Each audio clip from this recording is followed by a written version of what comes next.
Olá, seja muito bem-vindo ao Povo de Humanas, um podcast feito por pessoas que têm sérias dificuldades para dividir a partir de 2 algarismos.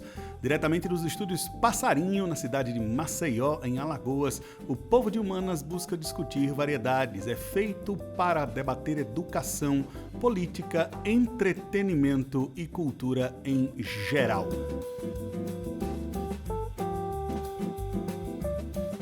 Eu sou Tainan Costa Canário e comigo à mesa Ricardo Correia, Jorge Lobo e Jason Chanchão.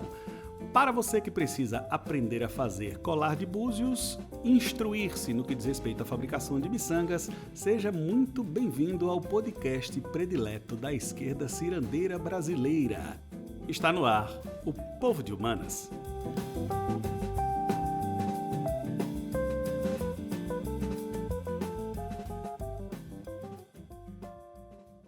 Ok, estamos aqui, vamos seguir o nosso podcast. Hoje tem, o que a gente tem? A sequência basicamente é a seguinte: cada um vai emitir sua nota de repúdio, vai fazer suas considerações iniciais e depois a gente vai seguir a seguinte ordem, beleza? Notícias de futebol, depois a gente vai falar do Exame Nacional do Ensino Médio, atualidades, política, geopolítica, economia. Eu tenho coisas para falar a respeito hoje dos professores, situação de pandemia, o tal do ensino pandêmico. A gente caminha depois para dicas de leitura, minha gente, e parte, por fim, para entretenimento. E cada um dá a sua nota de repúdio e a gente deixa vocês no nosso podcast. Esse é o piloto. Professor Ricardo, as suas considerações iniciais. Boa tarde, amigos de Copa de Cruz. Vamos aqui hoje falar sobre, no aspecto do futebol, a renovação do Mister para salvar o futebol brasileiro. Na questão do Enem, nós temos aqui que foi divulgado hoje pelo INEP que teremos a menor participação de estudantes ao longo de 10 anos na prova do Exame Nacional do Ensino Médio. Na educação, metade dos alunos não acessam as aulas online apresentadas pelos professores. Dica de leitura, eu tenho uma dica de leitura de um autor chamado Dalmor, onde ele fala sobre um novo modelo de produção pós-capitalismo. Então ele fala que o sistema capitalista ele já está fadado ao seu fim, já terminou a sua produção e agora que nós teríamos um novo sistema. Então, estamos vivendo um período embrionário ou um período revolucionário disso daí. Então, eu vou apresentar para vocês um canal que eu conheço no YouTube que é muito bom e eu vou dar uma dica aí para vocês. E no final eu digo qual é a minha nota de repúdio. Xanxa, quer fazer o seu resumo ou o Jorge não vai primeiro? Quem vai? Bom, eu estou aqui para justamente soltar a minha voz para este Brasil varonil. Senhoras e senhores, satisfação enorme estar neste podcast que vai ao ar no seu tocador favorito. Sou o professor Jorge Lobo e, como destaque, eu gostaria de falar um pouco sobre as tensões raciais do Brasil e nos Estados Unidos. No que diz respeito ao futebol, eu continuo admirando bastante o craque Neto no seu trabalho como comentarista. Sobre o Enem... Que, inclusive, coitado do craque Neto, nesse momento, sem ter nenhuma partida para poder comentar. E Jorge demonstra um conhecimento altíssimo de futebol quando ele... Brincadeira. 2 e cada uma pessoa não gosta do Neto comentando. Deixa. Bom, eu continuo então, já vou começar aqui. Sobre o Enem, senhoras e senhores, eu queria comentar alguns tópicos da prova de Ciências Humanas. Afinal, esse é o Povo de Humanas, ninguém conhece a fórmula de Bhaskara. No que diz respeito à política brasileira, não falta assunto, mas eu concentrei-me hoje no ministro da Educação e sua relação com o Centrão. No que diz respeito a dicas de leitura, eu vou indicar um mangá para você que é otaku, para você que já foi otaku e você que nunca leu Boa Noite Pum Pum. Eu vou falar Sou otário. Só foi o que eu pensei, eu fiquei com vergonha de falar. O Xanxão talvez é o único otaku do Prado. Eu sou um otário no Prado. Eu não sei o que é otaku, não. Eu sou ignorante nesse tema. Eu não perco uma piada de tiozão aqui. Pra ver ou pra comer. Vocês podem ver nada, que isso é um podcast, desculpa. Mas vocês podem observar que eu sou o único desta geração que vos fala. Nós temos aqui dinossauros da educação. Não, é só. Falou novinho aí, vai novinho. Dá nó em fumaça, né? Tapa o pum com a peneira, ele sofre. É outro problema. E com isso, esse seria o meu destaque inicial. Deixa um resumão do que você vai falar hoje para nós. Bom, sejam todos bem-vindos e bem-vindas. Boa noite, boa tarde ou bom dia, sei lá, o horário que você está ouvindo esse podcast. Tem alguns destaques para se fazer hoje. Vamos falar um pouco de futebol, a fase do Flamengo. Vamos daqui a pouco falar sobre a má fase do Vasco, que já dura no mínimo umas 2 décadas. Ô, tristeza. O Vasco vem aí, teve uma polêmica na live do Vasco, mais à frente a gente vai falar um pouco sobre o tema de atualidades, também evidenciar o que o Jorge falou aqui, vamos tentar trabalhar um pouco sobre o tema do antirracismo e do antifascismo que vem sendo evidenciado na política internacional, sobre a dica de leitura. Minha função aqui ao longo desse podcast, que espero que dure décadas, vai ser evidenciar o estudo de filosofia e de sociologia. Vou indicar aqui alguns temas, alguns livros importantes sobre na parte de entretenimento tem um novo documentário aí na Netflix, que é a história direto ao assunto, que a gente vai falar um pouco e, evidentemente, também falar sobre a minha paixão temporária, que é cozinhar e fazer yoga. Vou dar algumas dicas de como fazer yoga e cozinhar ao mesmo tempo, vai ser impressionante. Ok, jogo rápido, meus amigos, cozinhar e fazer yoga ao mesmo tempo. Jogo rápido.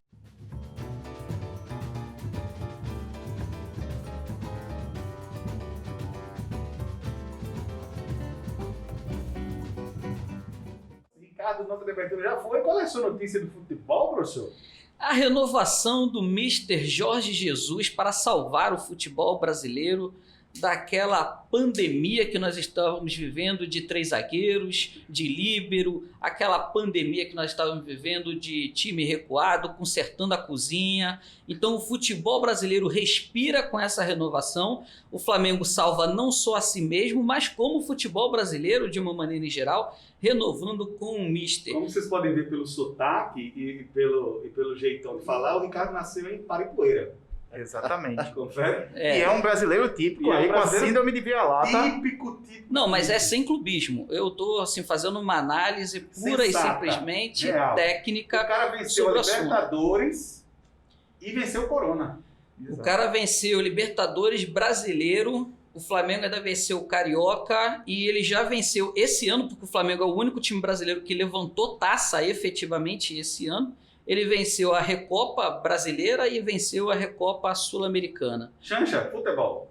Nós vamos falar aqui sobre o Vasco. Aconteceu ontem, ou melhor dizendo, no Ontem, dia 4. Dia 4, veja só, na live do Vasco, o zagueiro e capitão Thiago Castan reclamou que há 6 meses não recebe seu salário por Ao completo. vivo. Ao vivaço, ou seja, cobrança de dinheiro ao vivo para todos os torcedores do Vasco. Vamos fazer uma vaquinha aí, gente, para ajudar o Vasco. Que fase. Mas peraí, eu não estou entendendo assim, você tá contra o cara explanar isso publicamente? É o quê? Eu estou favorável a acabar com a dívida de salário no Vasco e com o Vasco, consequentemente, porque eu tenho muita pena de todos os torcedores do time de Cruz de Malta. Então valeu a pena aí essa live do jogador Castan? Não só valeu a pena, como eu espero que ele repita todos os dias, porque a queda de likes tem sido cada vez mais acentuada no meu Instagram e estou começando a sentir falta. Meu destaque, o Ricardo passou uns 3, 4 anos torcendo o Flamengo e o Flamengo naquela merda sensacional. Agora, fala de futebol, a crista do Ricardo fica lá em cima. Ele tá...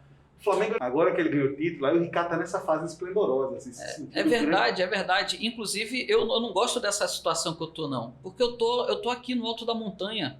Vocês estão muito lá embaixo. Aqui em cima faz frio, eu tô sozinho. Então eu gostaria muito de ter alguém do meu lado, alguma companhia, mas não tenho. Então eu vejo o mundo de cima, realmente, no futebol. E faz frio aqui em cima. Um dia vocês vão chegar aqui em cima, vocês vão ver como é que é lindo a paisagem. Então, você que é um cara que gosta muito de futebol, que acompanha todos os campeonatos brasileiros, dê aí o seu destaque do futebol. Bom, eu percebo... Fale perto do Mike. Eu percebo que Vasco e Flamengo são rivais históricos e eu acredito que isso vai permanecer mesmo posterior ao período pandêmico que estamos vivendo.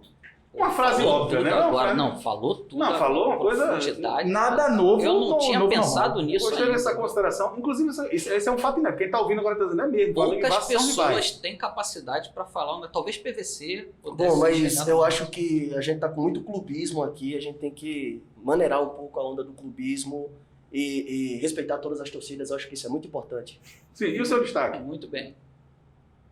O craque Neto é um cara que eu continuo admirando bastante e para além do craque Neto, eu reconheço aqui que ele tem uma simpatia com o time do Corinthians. Eu acho que o time do Corinthians é muito bacana de se acompanhar nos jogos. Imparcialidade total, que Você nem a minha. vê que o destaque do Exatamente. Jorjão ele não significa absolutamente nada. Jorjão, no próximo podcast você vai dar o destaque do rugby, do cricket, do Eu vou cricket, procurar outros esportes, porque eu não do conheço curling, futebol. do polo. É um esporte muito praticado no Nordeste. Polo, você procura uma modalidade de polo. Eu vou procurar a equipe de regatas do CRB. Que é montado em jegue, um polo montado Ó, em jegue. polo pode até não ter, agora que a galera usa a camisa toda, usa. Exatamente. Jorge, tu já praticou algum esporte na vida? Eu já pratiquei alguns esportes, mas não por mais de 3 semanas. Muito bem. Teve uma fase que você tava malhando, não foi que você virou viciado em malhação? Cara, teve uma época que eu ia bastante pra academia, eu tava no meu período Boche Fitness. Boche o quê, Jorge? Como é? Boche Fitness. Mas virei estatística nesse sentido e eu parei de ir pra academia de maneira vergonhosa. Hoje eu estou o que os atletas chamam de um frango. Autoestima. Ô, Jorjão, quando você começou a malhar, tu chamava frango de proteína? Eu chamava frango de proteína e batata de carboidrato. Às vezes só carbo. E malhar, você já me dizia que ia treinar? Depende, se eu fosse pegar peso eu ia treinar. Agora se eu fosse só fazer um aeróbico era um cardio. Um cardio. Mas era um Mas era tipo, você cansava? carbo mesmo? velho, que nem galinha velha, aí você chamava carbo velho. Não, um cardio, velho.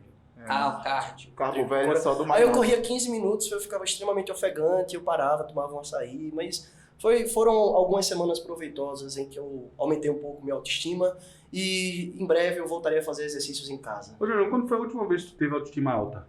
Foi quando malhava? Esse podcast virou uma sessão de psicanálise. Vai pro próximo bloco, Lacan!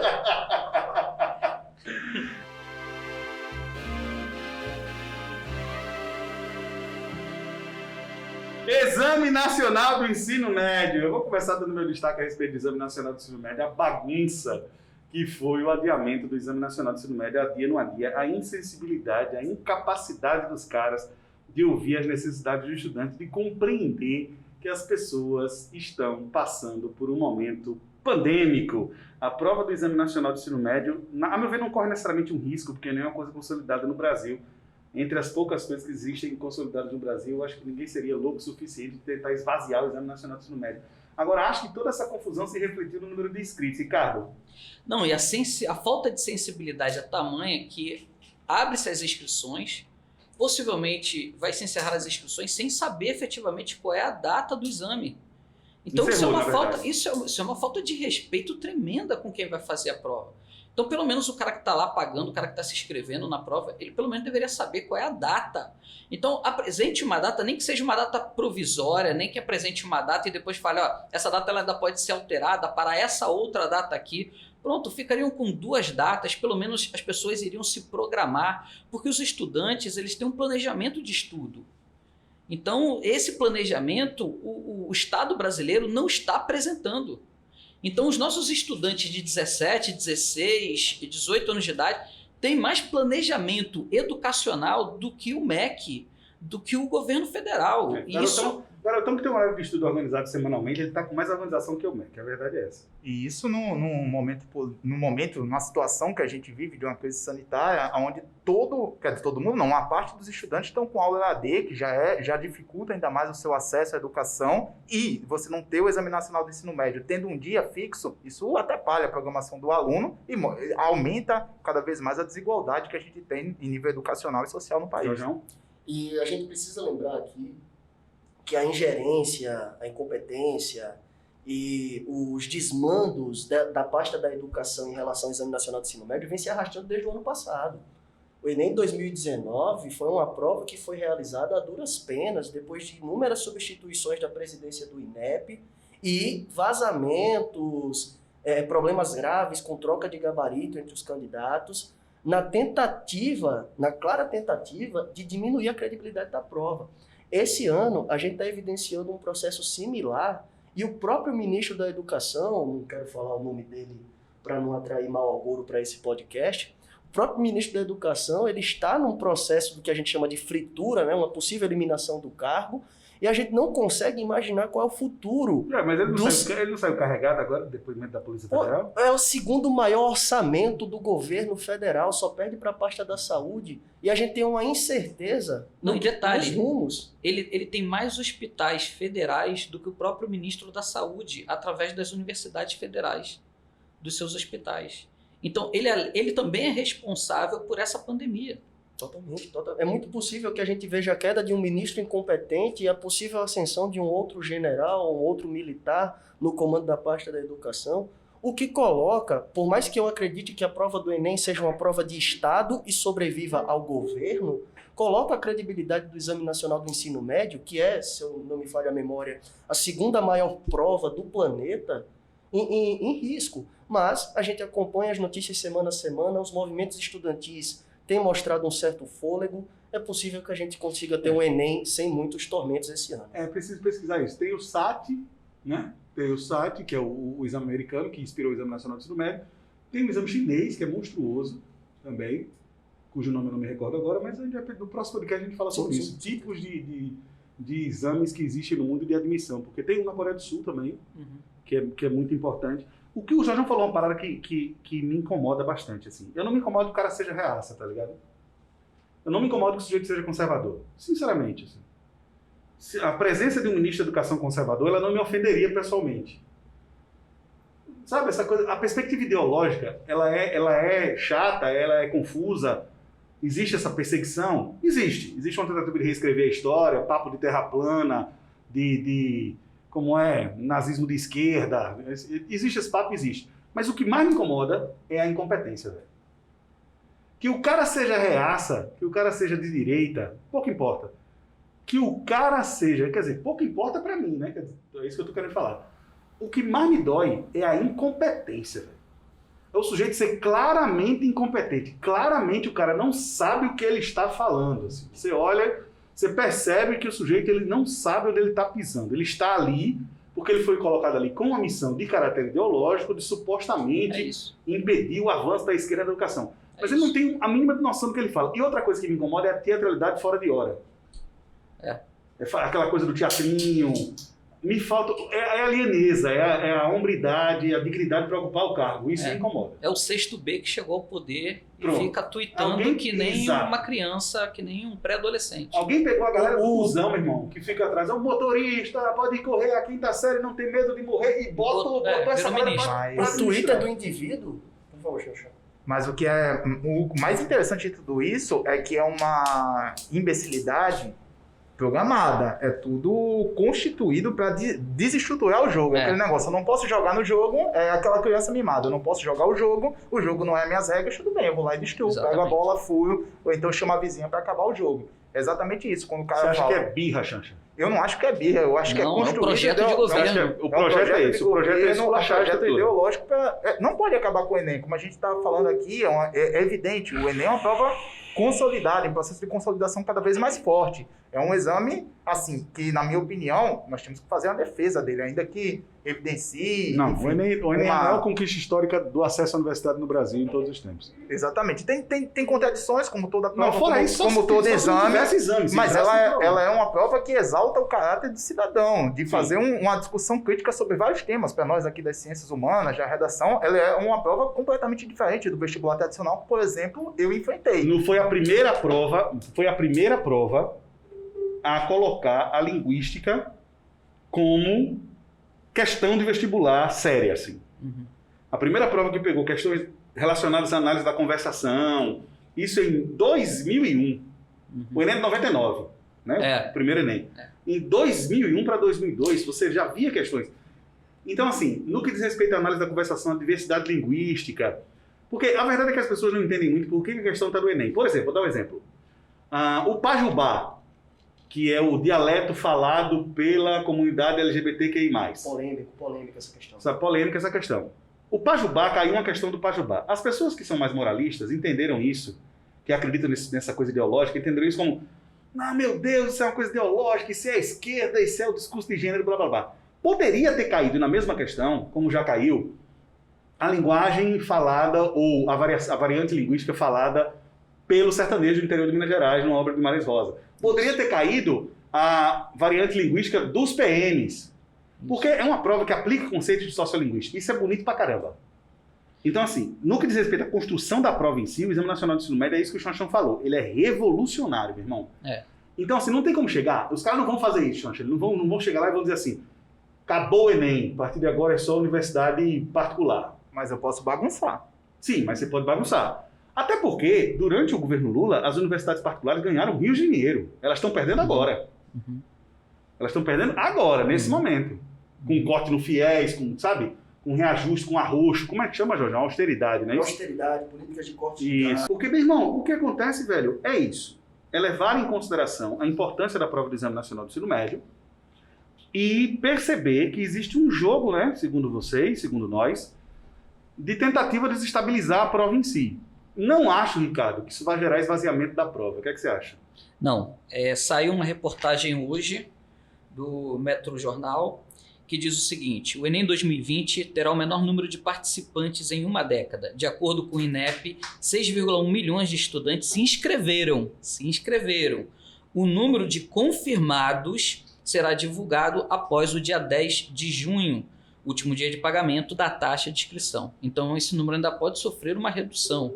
E aí, na reportagem, eu vou deixar o link dessa reportagem no nosso canal no Telegram. Certo. Tá? Então, lá no Humanas em Foco no Telegram, é só entrar lá que você já vai encontrar esse link. E ele coloca o número de inscritos de 2010 até 2020, tá? E, de fato, 6,1 milhões. Para vocês terem uma ideia, ano passado foram 6,3 milhões. Aí, no outro ano, você ainda teve 6,2 milhões e assim sucessivamente. É sempre assim, deixa eu só te falar uma coisa. Rola esse lance de escrever 6 milhões e 4 milhões efetivos que fazem a prova. Isso. A média é essa, né?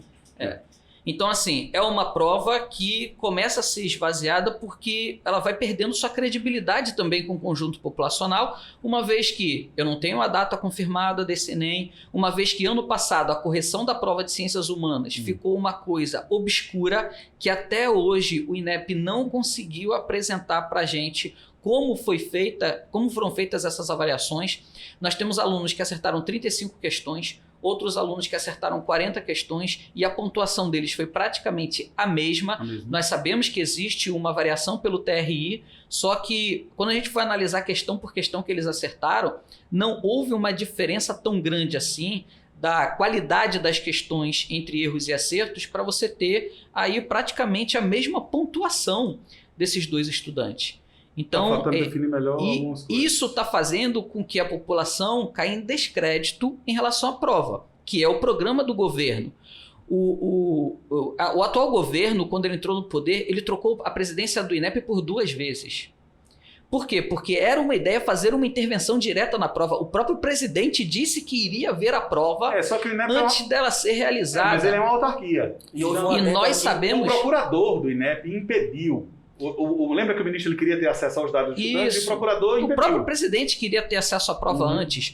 E aí todo mundo virou e falou, não pode, porque isso daqui é um concurso público. Somente as pessoas envolvidas no certame podem ter acesso a essa prova antes para fazer algum tipo de análise técnica. Então o presidente da República, o ministro, nenhum deles iriam fazer nenhum tipo de intervenção técnica e efetiva na prova. Direta na Mas prova. o que eles podem fazer? Eles podem bagunçar a prova a tal ponto de algumas universidades começarem a se questionar. Será que eu vou entrar nessa bagunça? Será que eu saio dessa bagunça já que eu já estou dentro? Então isso vai gerando uma instabilidade para a própria prova. Que a prova tem seus problemas? Tem. Mas todo mundo aqui concorda que a prova encheu as universidades através da sua plataforma do SISU. Então a universidade na década de 90, que foi a universidade que eu entrei, era uma universidade vazia. Né? E eu tive um reitor que foi colocado pelo Fernando Henrique Cardoso e que ele disse que ele preferia ver a universidade vazia do que um bando de incompetentes circulando pela UFRJ. Foi o interventor da UFRJ, não foi na época? Foi, exatamente. O ministro era o Paulo Renato. Paulo Renato, um dos caras que arquitetou e estabeleceu a prova do Exame Nacional do Ensino Médio. Isso, exatamente. Então, assim, essa galera, ela quer ver a universidade de novo vazia. Ela não quer a universidade cheia. Então a universidade cheia, colorida do jeito que está, incomoda.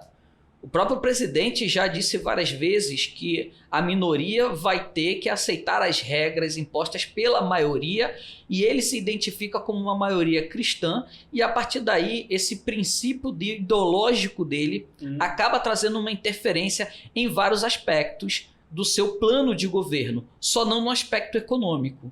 Porque ele entrega a pasta para o liberal e deixa lá o liberal resolver e não se mete ideologicamente nessa pasta, nessa cadeira. Números Mas do é INEP. isso. Números do INEP. 81,9%, salvo engano, mas é isso mesmo, por cento dos estudantes que vão fazer ENEM são estudantes de escola particular. Pública, melhor dizendo. Pública.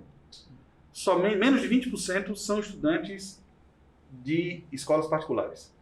Ou seja, o Exame Nacional de Ensino Médio é a principal porta de entrada dos jovens da periferia do Brasil para a universidade. Isso é um fato, ok? E cuidado com falsas ideias a respeito do desempenho de cotistas, etc., porque as pesquisas mostram que os cotistas vão muito bem, obrigado, ao contrário de muitos outros que estão dentro da universidade. Eu sou professor universitário, vocês sabem muito bem disso. Conheço vários professores universitários e que preferem nos seus laboratórios, nos seus centros, eles escolhem alunos cotistas porque eles falam que os alunos cotistas são mais esforçados do que os alunos não cotistas. Agora eu preciso fazer uma intervenção aqui, com o devido respeito, que fraudador de cota não é nem gente, beleza?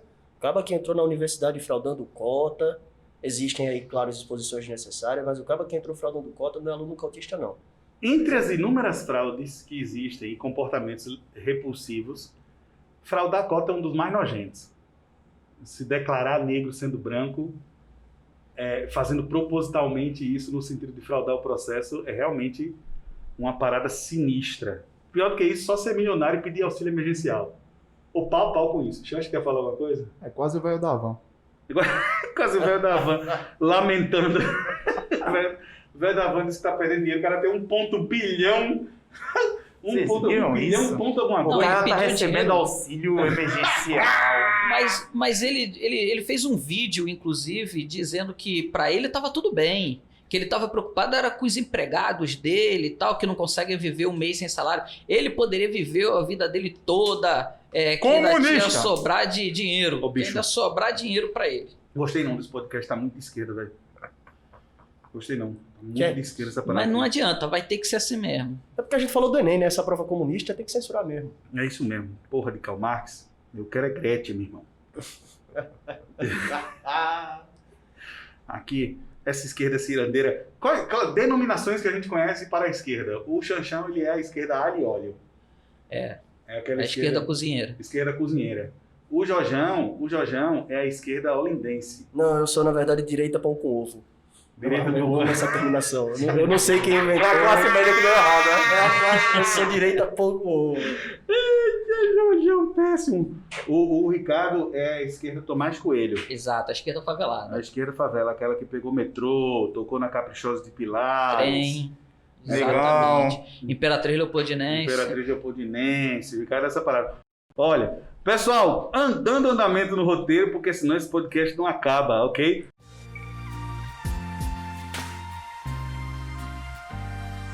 Agora, atualidades política, economia, Brasil, mundo, etc. Quem começa? Vamos nessa? Atualidade, Chancha. Tem uma notícia um tanto quanto bizarra. Sim, Como se isso fosse a normalidade no normal do Brasil. sim. Imaginemos, quanto tempo que a gente já está sem ministro da saúde? Mais de 20 dias. Em tempos de pandemia, o Brasil consegue ser um país que não tem ministro da saúde. Acho que é o único, né, que consegue isso. O nosso ministro interino, o general Eduardo Pazuello, é especialista em armazém de munições. Pois é, nós nos inspiramos tanto nos Estados Unidos, mas parece que os Estados Unidos não se inspiram muito na gente. Minha nota de atualidades é justamente essa. O Trump acabou de dar uma publicação aqui dizendo que se agisse como o Brasil, teria 2,5 milhões de mortos nos Estados Unidos. Alô, Bolsonaro, tem que ligar pro Trump. Essa relação não tá muito boa, Trump não. comunista aí, Trump Bicho, esse é comunista. o sinal. Ó, meu irmão, se dissesse ainda, defina relacionamento abusivo. É a admiração que o presidente brasileiro sente pelo presidente americano. E aí, o cara é laranja, velho. Você viu o nude?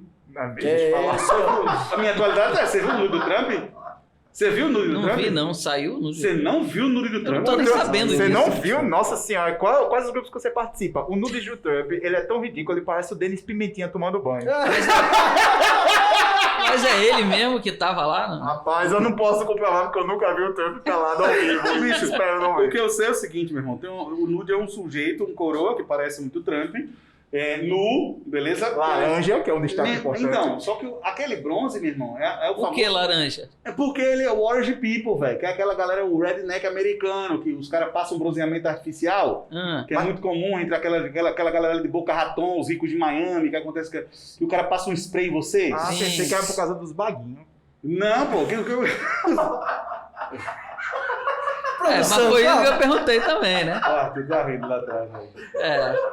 O Arthur não vai participar, não, desse Arthur viu o nude do Trump, aí por isso que ele não quer participar. Mas hoje. eu fiz uma pesquisa rapidinha. Você sabia que as pessoas podem ser laranjas por conta disso daí, do bronzeamento? Mas também se você comer muita cenoura, você fica laranja? Tá, cara, Anota aí tem pra ver se perigo aprende alguma mesmo. coisa.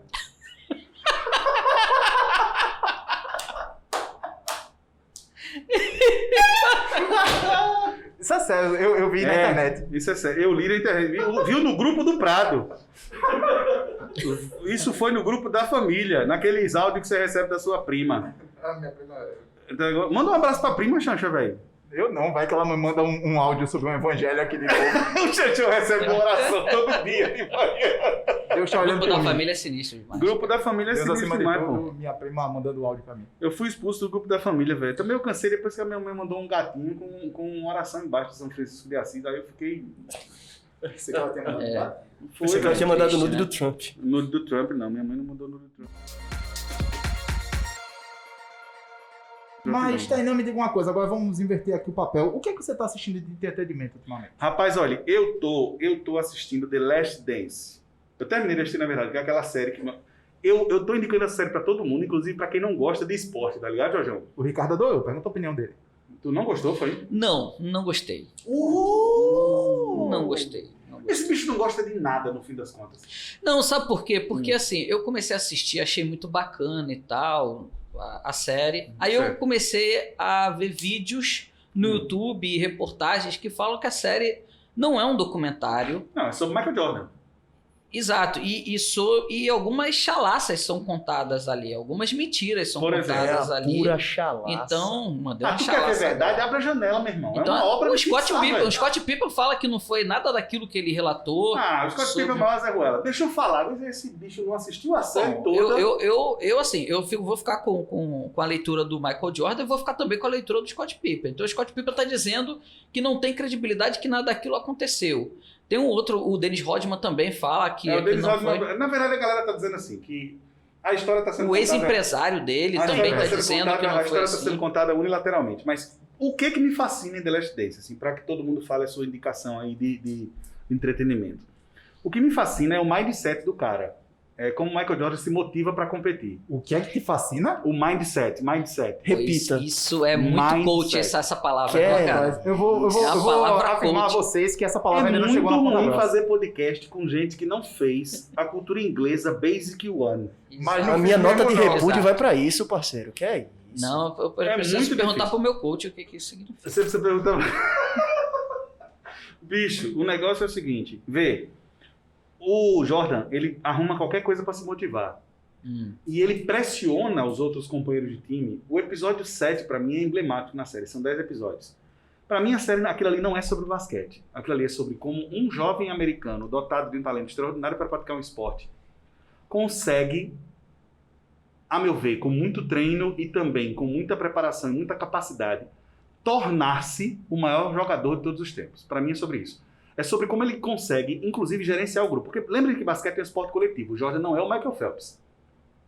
Sacou? Ele não entra na piscina nada e vamos nessa que eu sou um monstro. Não é assim que funciona.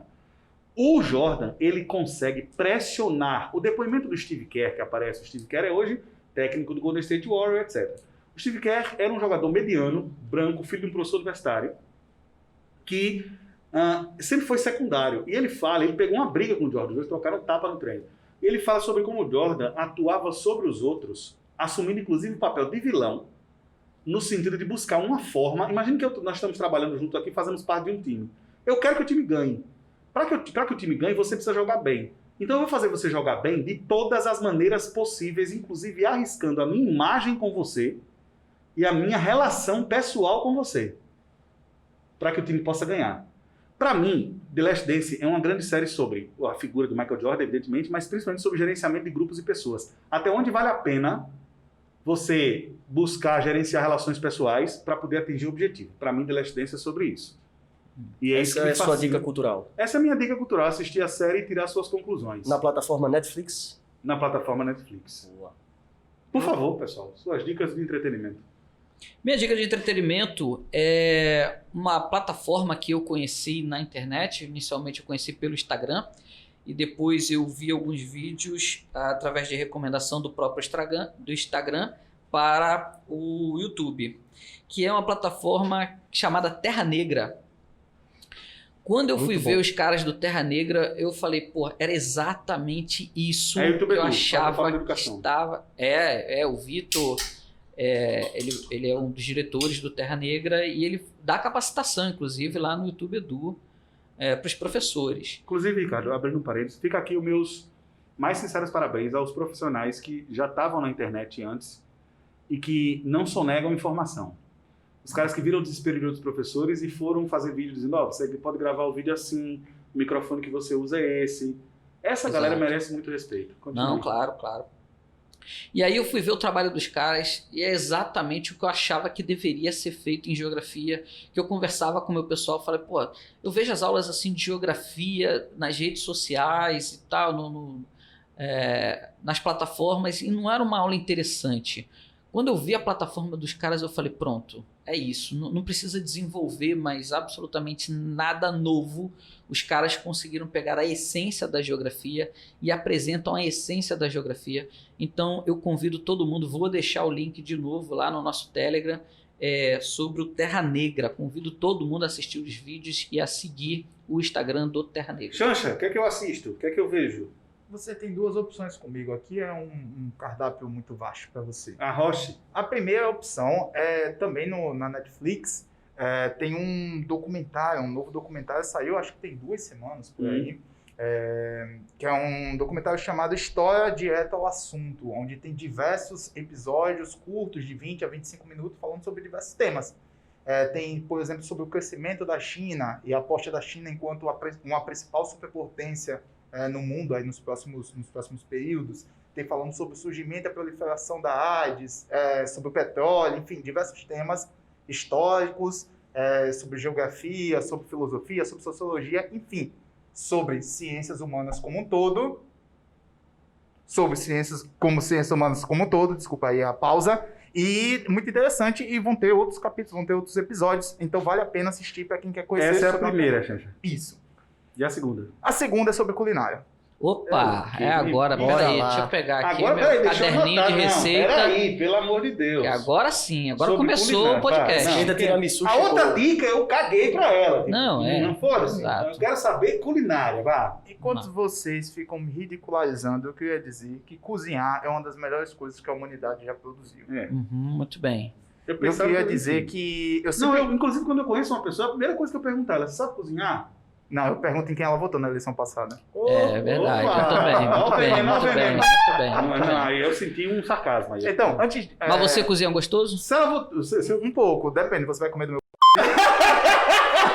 Você nunca me chamou pra comer. Ô motorista, pode correr! A quinta série não tem medo de morrer! Vixe, os caras baixaram o nível do negócio. vai, Vamos aí! Se é pra baixar o nível, a gente Mas baixa. aqui eu queria prestar uma Isso homenagem. aqui ainda é um movimento. Jorjão, vaza o áudio depois, viu? Vaza aquele áudio. Eu queria prestar A uma gente bota o homenagem. pi. Vocês Jorjão, não tão vaza o deixando. áudio. Áudio, momento, áudio vazado. A gente interrompeu o Xanxa, velho. Xanxa, vai lá, por favor. Sim, qual é o... Eu tenho uma crush. Vamos botar uma música pra isso. Love's in the air. Ela é minha crush culinária. Eu sigo ela no Instagram já faz Alô, algum Vitória. tempo. Quem mais? Vai. Já sigo ela no Instagram há algum tempo. Tocando. E eu não perco um episódio do Cozinha Prática com a minha querida e amável Rita Lobo. Nossa. Rita Lobo devia ser embaixadora Cozinha do Prática. Brasil, parceiro. É muito interessante o nome do programa. né? Rita Cozinha Lobo faz tudo Prática. enquanto vocês estão aí. Eu tentei assistir 2 programas da Rita Lobo, Cozinha Prática. O Ricardo, peraí, deixa eu adivinhar. Você não gostou? Não, por uma razão muito simples. É nisso! Eu Met- imaginei. Metade do que ela apresentou ali na Cozinha Prática, eu sequer sabia que existia. Não é que eu não tinha na minha cozinha, não.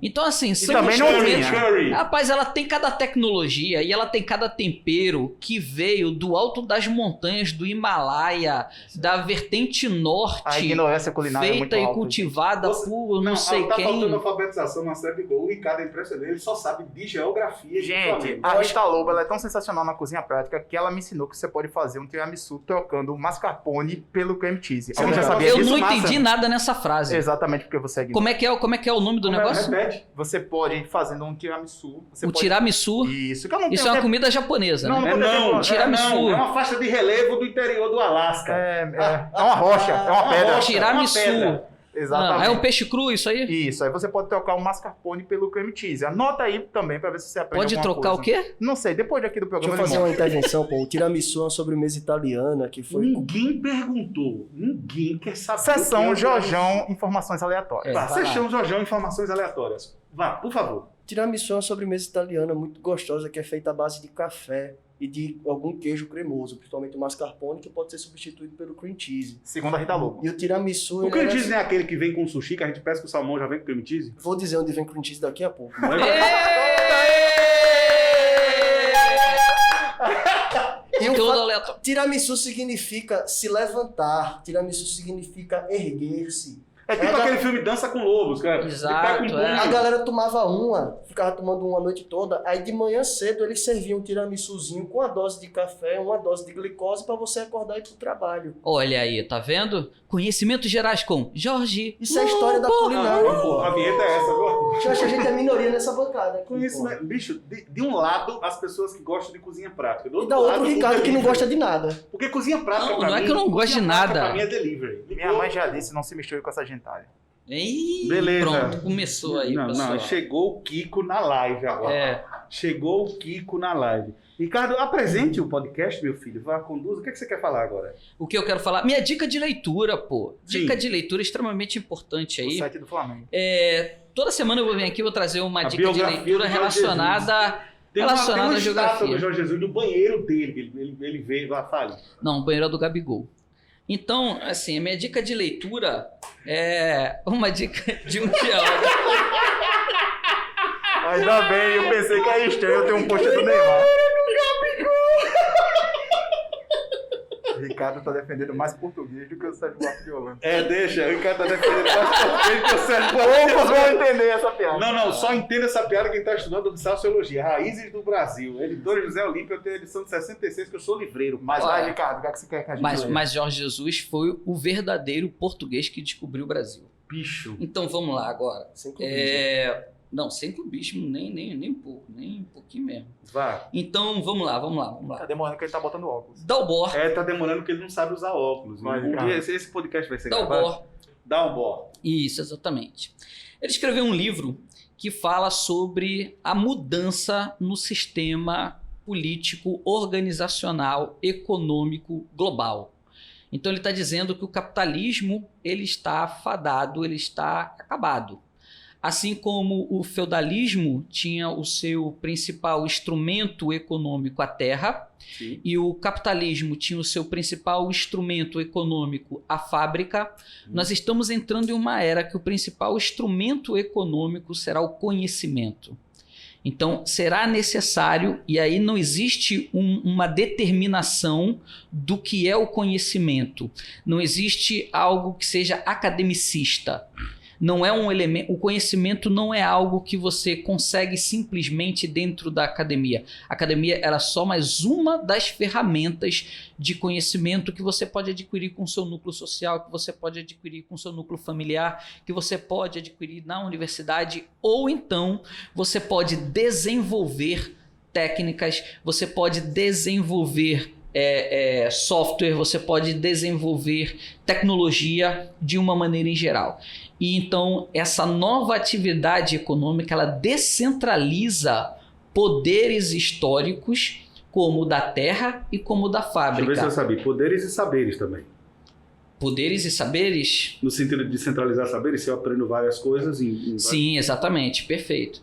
Mas ainda continua mostrando uma forte segregação, porque não são todos que terão potencialidade de desenvolverem conteúdo, conhecimento, então uma grande massa populacional no planeta ainda vai ficar subjugada a essa que será a classe dominante no futuro, a classe dominante do conhecimento. Cara, isso me lembra o enredo daquele filme Elysium, que atua o Wagner Moura, que é com o Neil Blomkamp, aquele diretor sul-africano. Não assisti. Fala sobre uma sociedade ultra tecnológica, mas que constrói uma estação espacial que orbita fora da Terra. Só que só pode ir para Elysium quem tem grana. Então, a sociedade que você está falando nesse livro, parece que ela vai evoluir o suficiente. Por exemplo, o Elon Musk, Jorjão, explorando o espaço, Jeff Bezos. A sociedade vai evoluir para a descentralização de saberes e poderes, porém, haverá uma classe dominante ultra tecnológica. E em Elysium, a Terra é transformada meio que num enorme campo de trabalho e os ricos vivem em Elysium. Entende o que eu estou falando? Uhum. Isso me lembrou o enredo do filme Elysium. E aí, minha gente, vamos nessa? A dica... O livro anterior Sim. dele, o título era A Era do Capital Improdutivo. Então ele já apresentava uma forte crise. Aí você já ouviu falar. Pronto. Ladislau Então, Dambor. Isso. Então... Ladislau Dambor, né? É Dambor. Ladislau Dambor. Então ele já apresentava ali uma forte crise dentro do sistema capitalista atual, né? Então por isso é que ele observa já uma mudança do comportamento. Eu acho muito legal que você O que eu estou fale. trazendo é um livro aberto, tá? Certo. Então eu vou deixar o link também lá no nosso Telegram. Quem quiser baixar o livro, fazer a leitura do livro, muito Se interessante. você está ouvindo esse podcast, você pode buscar os nossos canais no Telegram e você pode também nos acompanhar nas redes sociais. Você pode ir lá no @escrevamelhor, no Instagram, pode buscar Humanas no Enem, pode buscar o nosso canal Humanas em Foco no Telegram aberto e pode buscar o canal Escreva Melhor no Telegram aberto também. Alguém quer divulgar a página para a galera, para que a gente para que a gente possa andar? Ainda não, né? Não, tranquilo. Tá tranquilaço para não ficar fazendo muita propaganda também. Jorjão, quer falar alguma coisa, meu irmão? Bom, a minha dica cultural, na verdade, eu acho que você vai me ajudar aqui também, professor Tainá. É um mangá, como eu estava me referindo aos otakus, aos K-popers, aos admiradores e admiradoras Isso da que o Jorjão vai cultura. indicar agora. É comida também, que nem a do... O Ricardo também Tá. não gosta disso. Tá? Cara, não é questão do Não, vestibular, cara, tá? essa Você cultura japonesa aí de Cara, a mangá, cultura japonesa Bicho, do não fala Inuyasha. mal de K-pop, senão Olha o a gente vai sair etnocentrismo aqui. daqui e sofrer um atentado. Eu nem sei Não, o que é não, não. K-pop, O você pode K-pop relaxar. é um movimento cultural muito forte, muito forte.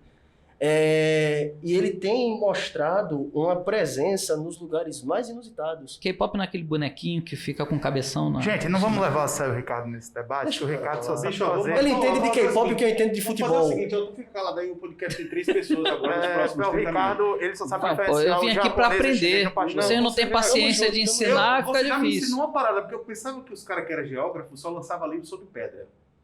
Opa, olha aí. A semana que vem eu vou trazer um livro sobre minerais e rochas do Brasil. Olha Minerais e só. Rochas do Brasil? Minerais e rochas Então tá do Brasil. fechado. Próximo Extremamente podcast, importante. Pô, só não Não. traz uma pedra, porque senão esse podcast Não vai é desandar pedra, total. é Não traz rocha. uma Pedra pedra- não existe. Tá, mas se você trouxer uma pedra, Pedra vai querer não fumar e vai... Não percam a diferença semana que vem entre granizo e granito com o professor Ricardo Corrêa. Existe Exatamente. granizo? Existe granizo e Existe existe chuva de granito. granito? O Caba conseguiu transformar Ó, se um você momento morar do dele. lado de uma pedreira e estiverem quebrando tudo, pode chover granito na tua casa. O Arthur falou isso pra mim já. Meu irmão, tu viu? Chuva de granito. Falou ou não falou? Tu falou granito? Porra, meu irmão. Não tô lembrado desse Arthur, não manda essa, não. O Arthur Chuva fala, de granito. chuva de granito. Fala.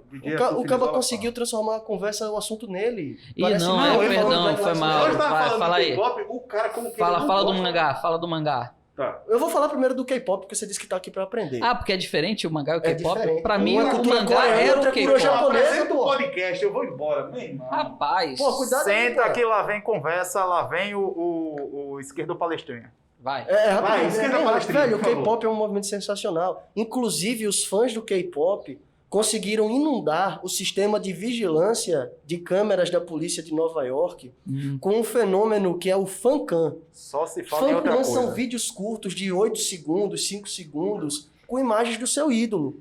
Então você tem um movimento muito forte da juventude global, Ah, que já superou a indústria pop norte-americana em números, que é o pop coreano. Grupos como o BTS, por exemplo, eles arregimentam fãs de uma maneira muito mais intensa e orgânica do que a Taylor Swift, por exemplo, do que a Katy Perry, do que artistas como Drake. O K-pop é um movimento que veio pra ficar. Pô, se você mexer com a bancada do K-pop, você tá lascado. mas E esse... nunca confundir... Eu tô começando a ficar com medo já dessa rapaziada aí. A máfia Veio japonesa pra agora. ficar. Esse Xanxão, você caiu na armadilha. Vou botar K-pop é coreano, pô. cara do K-pop Veio pra ficar. K-pop é Isso é coreano. uma Não frase que confunde com a marca. cultura japonesa, pô. Os caras não comem sushi, os caras comem gochujang. Não é, Jorge. Nossa. Não, velho, agora tu é ignorante aqui? Isso é uma pasta Deixa que eu faça o papel do ignorante. Esse é de Coreia? Esse K-pop que... de Coreia, que é de Coreia, exatamente. Korean K-pop. Pop, certo. Korean Pop. Ah, Do Japão, a minha dica cultural Vem do Japão. vem Do Japão. não da Coreia. tu já foi pra lá quantas vezes? Nenhuma. Se for sushi, vai levar uma lixa. Não, que sushi o quê, pô? Tá maluco? É um mangá. Vai do- levar uma lixa. Uma lixa é... Ô, motorista! Pode correr! A sexta série não tem medo de morrer! É isso. Isso é de quem jogava no time da oitava A dos jogos internos, tá ligado? No meu tempo era a lixa de cuspida, mas Exato. vocês já estão preparados pra essa Cuspida, que é isso? Eu te entendo, camarada. Eu sou da periferia Não, também. não, Nossa, peraí. Os fragmentos da Não. ditadura na Agora vai educação das rolar uma crianças no Brasil. competição pra ver quem tinha mais brincadeira de periferia quando era pivete.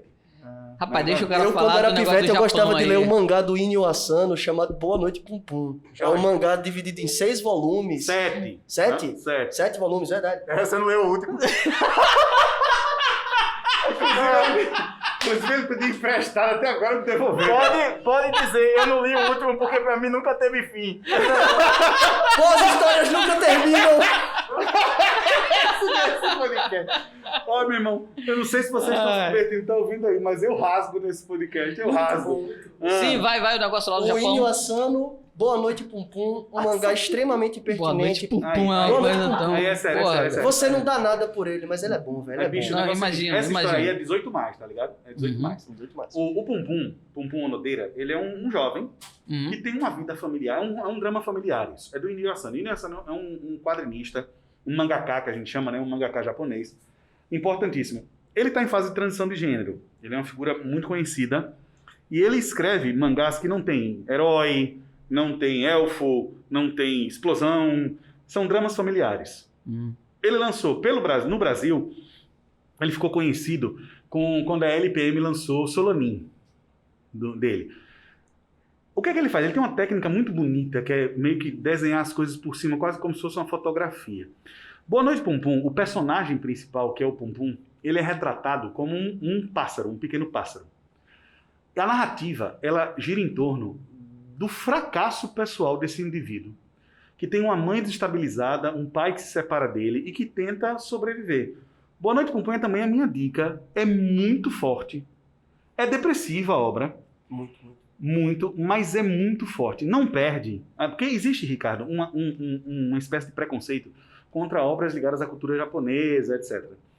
Como se fosse uma espécie de paraliteratura, entende o que eu estou falando? Como se não tivesse valor diante de romance. Não, eu acho que o preconceito ele é dado muito mais pelo domínio cultural norte-americano e ocidental de uma maneira em geral do que da literatura ou das culturas orientais. Sim.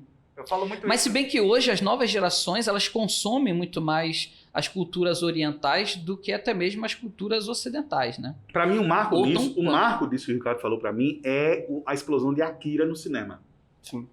Tá ligado, João? Quando Akira explode no cinema, isso se trouxe. Existe uma migração de uma espécie de eixo cultural. E tem também os estúdios Ghibli, que é aquele grande estúdio japonês de animação, que é uma espécie de. Eu não diria que é uma Disney japonesa, porque não é a mesma linguagem, então. Mas eu acho muito interessante. Mas o que você gosta mais em Boa Noite Pum Pum pra galera ouvir? Cara, em Boa Noite Pum Pum, o personagem desenhado como um pássaro, no meio de outros personagens reais, mostra todas as etapas de crescimento do Pum Pum Onodera. Então você tem dramas adolescentes, todas as temáticas candentes da juventude ocidental aparecem ali de maneira bem desenhada, com um roteiro muito bem escrito. Então você tem, por exemplo, a primeira paixão, o primeiro beijo, as descobertas sexuais, as frustrações na escola, a necessidade de conciliar trabalho com ensino, que são dramas extremamente pesados, mas que a gente olha por alto, a gente vê por cima. A gente tem uma tendência muito forte na nossa sociedade a minimizar os dramas adolescentes e dizer que eles são apenas dramas adolescentes. Eles são apenas dramas infantis, eles não têm o peso que eles têm na constituição de um ser. E o Boa Noite Pum Pum consegue literalmente desenhar isso, sabe? Tá difícil de entender, eu desenho, ele foi lá e desenhou, o Inyo Asano, E é muito sensacional, muito sensacional. Ele é 18+, ele é muito bom para jovens, efetivamente. Ele é 18+, mas a galera que gosta, meu irmão. Pô, cultura ocidental não falta. O cara assiste Naruto, o cara É. assiste desenho já para 18+, ele vai ler o mangá 18+. Mas ele é muito bom também para quem já passou por essa fase, olhar em retrospecto, com a visão de fora, com personagens que são muito fáceis de você se identificar. Então é uma jovem que é extremamente pobre e ela precisa, por exemplo, se prostituir, entrar na indústria de filmes pornográficos. É um jovem que é extremamente pobre, precisa abandonar a escola, abandonar a faculdade para trabalhar. Uma mãe completamente desequilibrada. Bicho, é pesado o negócio. E eu gosto muito também porque é uma narrativa familiar, sabe? Porque muito embora eu goste bastante de Harry Potter, essas coisas, minha parada é uma literatura familiar. Eu encerro com aquela frase do Tolstói, né? No início de Guerra e Paz. Toda família feliz é feliz da mesma maneira. Agora, cada família infeliz é infeliz, cada uma à sua própria maneira. Pra mim, a grande literatura, o grande cinema, o que eu gosto mesmo são dramas familiares, velho. Dramas familiares pra mim são do caramba. Xanxa, quer continuar ou vamos para as considerações finais ou alguém vai indicar mais alguma parada? Indicar rapidinho, é um texto, um livro, que foi lançado recentemente, há 2 meses atrás, de um professor de história lá da UNB, o Daniel Gomes de Carvalho, que também dá aulas de filosofia na internet, na minha opinião, um dos melhores, não, o melhor professor de filosofia Grande Daniel, na grande internet. Ele fez um livro chamado Filosofia para Mortais. E nesse livro, não é um manual de filosofia, evidentemente, quem me conhece sabe que eu sou um pouco alheio a manuais de filosofia, mas é um texto muito inteligente falando sobre diversos temas importantes, como amor, como ética, falando de relações sociais, inserindo dentro do contexto diversos autores importantíssimos aí da filosofia, do longo da história da filosofia, como Aristóteles, Kant e tantos outros. Então, rapidinho, é um texto que eu acho que vale a pena, tem aí para vender, foi lançado há pouco tempo, é um livro barato, custa na faixa de uns R$30 e vale a pena todo mundo que gosta ou quer introduzir nos temas de filosofia ter e ler, porque vale a pena, é uma leitura muito gostosa e rápida. Eu Pra quero mim é mandar isso. minha indicação e mandar aí que eu indico também esse livro. O professor Daniel é sensacional, temática é sobre vida, morte, amor e filosofia contemporânea de uma maneira bem didática. Abraço para ele. Boa, rapaziada, você está ouvindo o Povo de Humanas, um podcast cirandeiro, cozinheiro e geógrafo. Vocês viram que o Ricardo não tinha um adjetivo. É porque ele não gosta de adjetivo. Mandar um abraço para todo mundo do Campeonato Brasileiro de Dama e para todo mundo do Campeonato Brasileiro de Dominó. Se você já sentou na calçada para jogar um dominó e dar um rajadão de cena, você mora no meu coração e nós somos irmãos e caminhando lado a lado, sem gato por lebre. Vamos para a parte final do nosso podcast, onde cada um vai dizer a sua nota de repúdio e agradecer. Este foi o piloto, você está ouvindo o programa número 0, que vai bruto, vai cru ainda, que a gente ainda vai aprender a editar, porque a gente ainda tem que aprender, ainda tem que assistir muito tutorial no YouTube. Agradecendo ao Arthur, que está na técnica, o nosso querido Arthur Finizola. Na técnica, sim. Na técnica. Arthur Finizola. Arthur Finizola.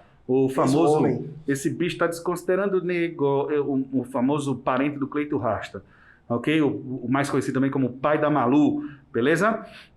Vejam só, vamos em frente, minha gente, cada um agora tem um direito que é muito bom, que é de fazer uma coisa que está se fazendo muito no Brasil hoje e que não muda nada, mas muda tudo em sociedade, a grande ação do judiciário brasileiro hoje, que é o que mais os ministros do Supremo têm feito, que é o quê? Julgar casos? Não. Divulgar o quê, Ricardo? Nota de repúdio.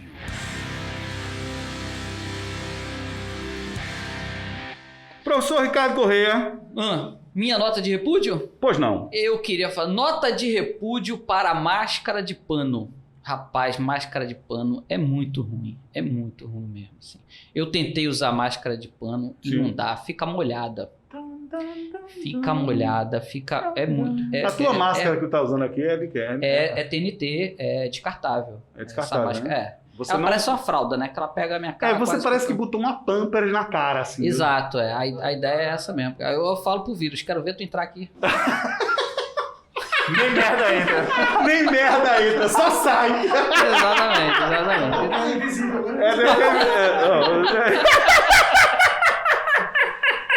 Então é isso, minha nota de repúdio vai para a máscara de pano que fica molhada conforme eu vou falando e tal, e fica horrível. Então usem máscara descartável, TNT, Você vê a que é mais ignorância do higiênico. jovem. Ele não sabe, ele pensa que tem que usar máscara de pano o dia todo, como ele usa a descartável. É só 2 horas, meu irmão. Do que? Máscara descartável é só 2 horas. Então, né? não, a de pano também. Depois você troca e lava. Ah, é? É, E você tá fazendo isso? não, A população brasileira tá fazendo isso? não. Então. Nem o presidente tá fazendo. Não, mas Não, o mas presidente... aí- porra, você tá exigindo... Porra, pô, aí que o cara tá andando de cavalo, bicho, pô. O cara pelo tá amor andando de Deus, cavalo. deixa o cara andar pô. de cavalo em paz. É, Por que você pô. tá reclamando da presidência? Mas vocês estão falando. Por quê? Deixa o homem trabalhar, rapaz. Exatamente. Você tá sendo contra. Vocês estão falando de que Isso é que cavalo? atrapalha o Brasil. É você torcer contra. É. É um absurdo isso. Vai cozinhar, meu irmão. Nota de repúdio, Xanxa. Minha nota de repúdio são os supermercados maceienses que não tem mascarpone pra eu fazer meu tiramisu na medida, assim como os Meu italianos Deus do fazem. céu.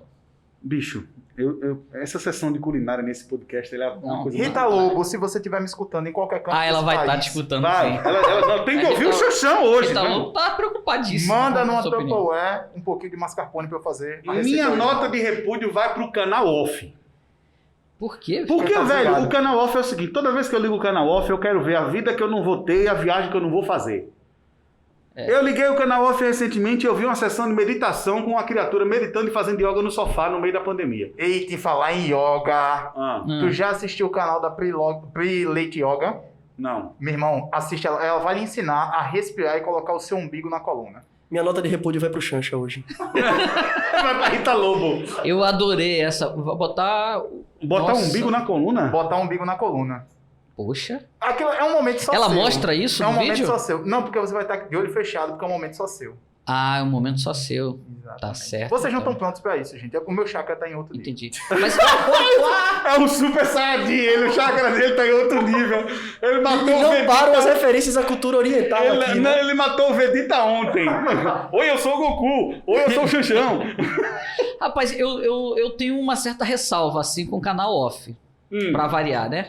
Eu tenho um certo Mas problema. peraí, deixa eu adivinhar. Você não gosta do canal off? Eu não gosto muito do canal off. E eu vou dizer pra vocês o porquê que eu não gosto muito do canal off. Por favor. É porque toda vez que eu coloco lá, parece que eu tô vendo a mesma coisa que eu vi ontem, que eu vi anteontem, que eu vi... Porque é quer sempre que uma- alguém surfando, é sempre alguém Você quer surfando. com a onda... Eu acho que eles estão com um filme só, com 2 horas de duração, e eles ficam repetindo aquele negócio 24 horas por É um dia. show de turma virtual, né? E eu vou... 24 horas. E fica só naquilo ali, e o nego tá pensando até agora que tá vendo alguém surfando. Mas aquilo ali é um vídeo já antigo da década de 90 e tal, que o pessoal fica colocando lá. Essa é a minha impressão do canal off. Bicho, eu gosto quando os caras descem daquele Não, tua negócio nota de repúdio é do canal off, como é que você gosta? Não, pô, minha nota de repúdio é pra aula de yoga no canal off. Cadê o paraglider? Ah, tá tendo aula de yoga agora? Tá, pô, a mulher sentada no sofá lá, pô, É meditando. com a Pri Leite? Abrindo chácara? Meditando. É com a Pri Leite? Abrindo chácara, igual o Xanxão, abrindo chácara. Cadê o paraglider, meu irmão? Pode crer.